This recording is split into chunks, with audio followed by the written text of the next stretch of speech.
মুখ্যমন্ত্রী ঘোষণা 24 ঘন্টার মধ্যে চোপড়া চেতনাগঞ্জ এলাকায় নিহত 4 শিশুর পরিবারের হাতে 2 লক্ষ টাকা করে আর্থিক সাহায্য তুলে দিল জেলা প্রশাসনের কর্তারা।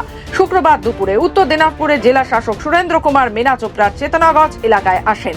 উপস্থিত ছিলেন চোপড়া বিধায়ক হামিদুল রহমান, মহকুমা শাসক মোহাম্মদ আব্দুল শাহিদ, চোপড়ার বিডিও সমীর মণ্ডল সহ জেলা সভাপতি কানাইয়ালাল আগরওয়াল সহ একাধিক নেতৃত্বরা। এদিন নিহত 4 শিশুর পরিবারের হাতে 2 লক্ষ টাকা করে চেক তুলে দেওয়া হয়। কি বলবো, আমি ভালো পাচ্ছি।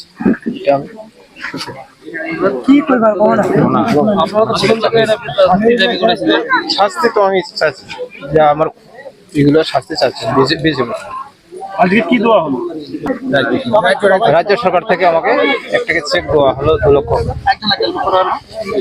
আমি এটাই বলবো কি গতকালই আমাদের রাজ্যের মাননীয় মুখ্যমন্ত্রী, আপনি জানেন কি চোপড়াতে যেটা মর্মান্তিক ঘটনা হয়েছিল, সে রেসপেক্টেই আমাদের কাছে নির্দেশ এসেছিল জেলা প্রশাসনকে, রাজ্য সরকার থেকে আমাকে নির্দেশ এসেছিল কি যারা বাচ্চারা যেখানে যে ফ্যামিলিতে মারা গেছে তাকে প্রত্যেক পরিবারকে আমাদেরকে 2 লাখ টাকা রাজ্যের মাননীয় মুখ্যমন্ত্রী যেহেতু অ্যানাউন্স করেছিলেন, সেই জন্য আমরা আজকে এখানে ওদেরকে যে ফ্যামিলি আছে তাদেরকে আমরা এখানে এসে চেকগুলো ফ্যামিলিকে আমরা দিয়ে দিলাম। আমার পাশে এখানে চোপড়া এমএলএ শ্রী হামিদুর রহমান এখানে উপস্থিত আছেন, আমার শ্রী কানাইয়ালাল আগরওয়াল এখানে উপস্থিত আছেন, আমাদের এডিএম, এসডিও, বিডিও, সভাপতি, প্রধান এমনি উপস্থিত আছেন। আমাদের একটাই আমি এখানে আগে নিবেদন রাখবো কি যে ঘটনা হয়েছে আমরা এই ফ্যামিলির পাশে আগেই ছিলাম, থাকবো। এদের কোনো অন্য ইস্যু হলে আমাদের প্রশাসন, রাজ্য সরকার পক্ষ থেকে যোগ্য হেল্প এদের লাগবে, আমরা নিশ্চয়ই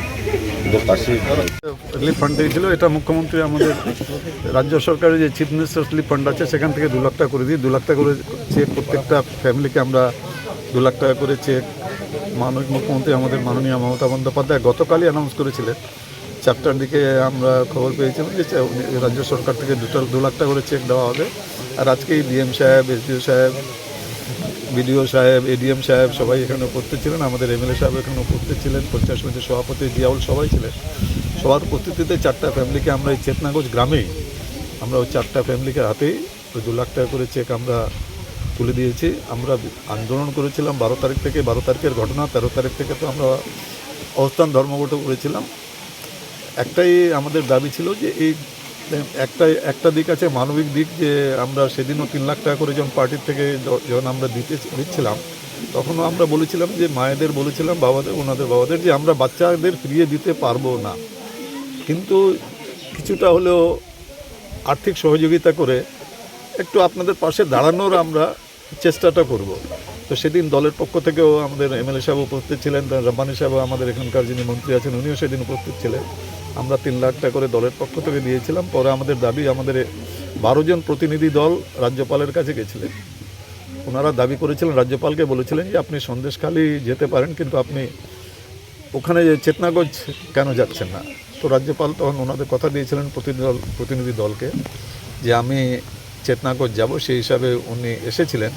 ওনাকে কাছে আমরা দাবি জানিয়েছিলাম যে প্রত্যেকটা ফ্যামিলিকে কেন্দ্রীয় সরকারের যেন একটা করে চাকরি দেয়, পাশাপাশি যারা দোষী ব্যক্তি আছে বিএসএফ, ইনক্লুডিং বিএসএফ, কেননা বিএসএফের অনুমতি ছাড়া ওই এলাকায় গর্ত তো থোড়া দূরের কথা আছে, একজন কোদাল কাঁধে নিয়েও যেতে পারবে না। যারা দোষী ব্যক্তি আছেন, আমরা সেদিনও বলেছিলাম, আজকেও আপনাদের মাধ্যমে আমরা বলতে চাই যে দোষী ব্যক্তিদের বিরুদ্ধে শাস্তিমূলক ব্যবস্থাটা নেওয়া হোক। পাশাপাশি পরিবারদের পাশে আমাদের মুখ্যমন্ত্রী দাঁড়িয়েছেন। গতকালই যেটা বললাম, গতকালই 2 লাখ টাকা করে অ্যানাউন্স করেছিলেন। আজকে ডিএম সাহেব, এডিএম সাহেব, এসডিও সাহেব, বিডিও সাহেব, এমএলএ সাহেব বলছিলেন, সবার উপস্থিতিতে আমরা 2 লাখ টাকা করে যে চেক আছে সেটা প্রত্যেকটা 4টা পরিবারের হাতেই আমরা 2 লাখ টাকা করে চেক তুলে দিয়েছি।